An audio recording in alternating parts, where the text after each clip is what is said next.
പ്രിയമുള്ളവരെ, എല്ലാവർക്കും നമസ്കാരം. നിങ്ങൾക്കെല്ലാം സുഖമാണെന്ന് കരുതുന്നു. Dear Heartians, students, teachers, staff members and parents, greetings from the heart, Sacred Heart. Hence it is Dil Ki Baat, though there will be some Man Ki Baat as well. The pandemic is doing some good. As I indicated in the last conversation, people have time. Otherwise, to organize an address on the campus, whether for the students or staff, I really have to struggle to find time and space. This platform has made it easy to address all of you and get access to all of you beyond the restrictions of time and space. Let us also appreciate the effort taken by Asset's School of Communication team, especially under the banner of Asset's Vision channel, led by Father Anthony and his team, which had been in preparation for this sort of an eventuality and has already managed to have over 100 sessions by our faculty members on various topics made available for you and the rest of the world for learning beyond time and space. My request to all of you today is to subscribe to this channel and strengthen its presence in the academic and media world. I would like to share with you two things today. One is a reflection against the background of International Day of Family on May 15th. This day, dedicated by the UN against the background of the paradigm shift that affected the very perception on family and its structure in the last century. We take for granted the fact of family, but it has evolved through the thousands of years of human existence and is still undergoing change. There are movements which decry this institution as enslaving, especially for women. However, the world body considers family as a right of every individual. A healthy family is where the parents, father and mother, and children and other relations interact, fulfilling their various roles, and in the process providing the environment required for the holistic development as a human being.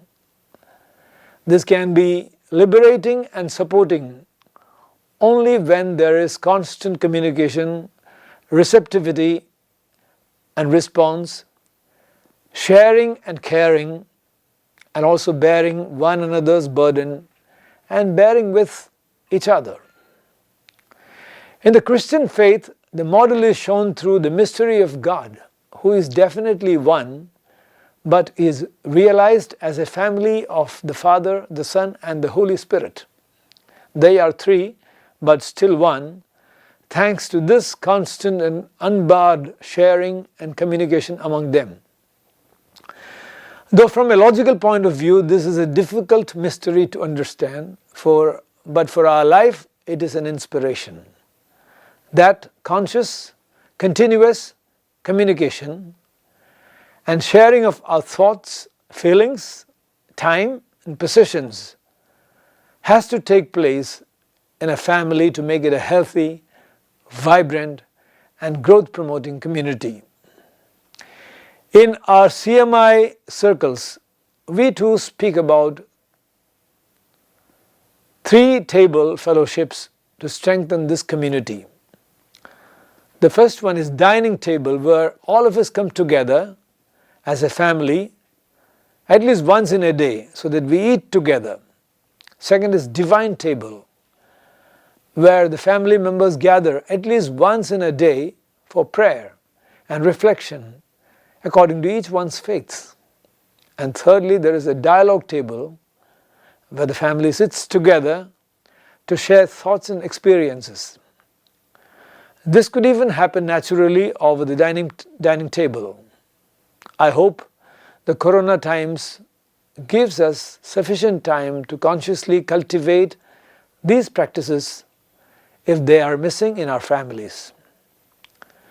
In this connection, I would also like to draw attention to the largest family to which all of us belong, the Hartian family, of which I have the onerous task of being the father.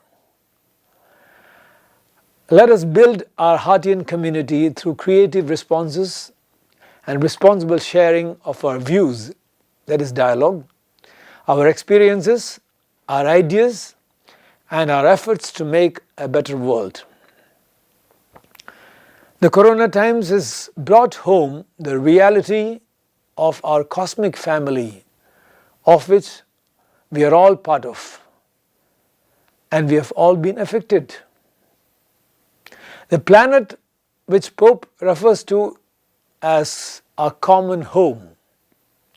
This week, May 16 to 24, is celebrated as a special week to uphold such values as the landmark church document on this common home, Laudato Si, is completing 5 years of existence.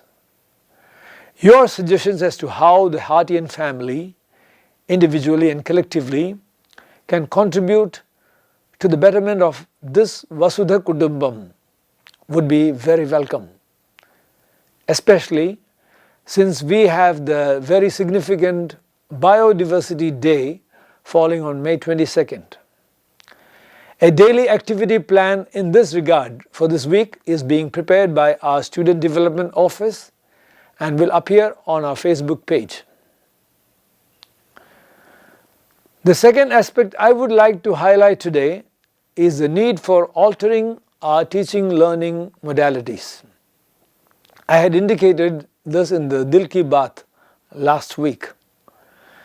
Towards this, we are organizing a webinar series led by the UN Operations Manager for Crisis Management, Dr. Murali Tumarukudi, who also happens to be a parent of our college. He will address teachers, students and parents separately.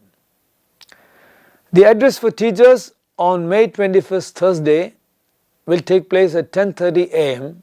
and will mark the beginning of this international webinar series. All are invited to attend all the addresses and gear up individually to meet the challenges of the new culture of learning awaiting all of us.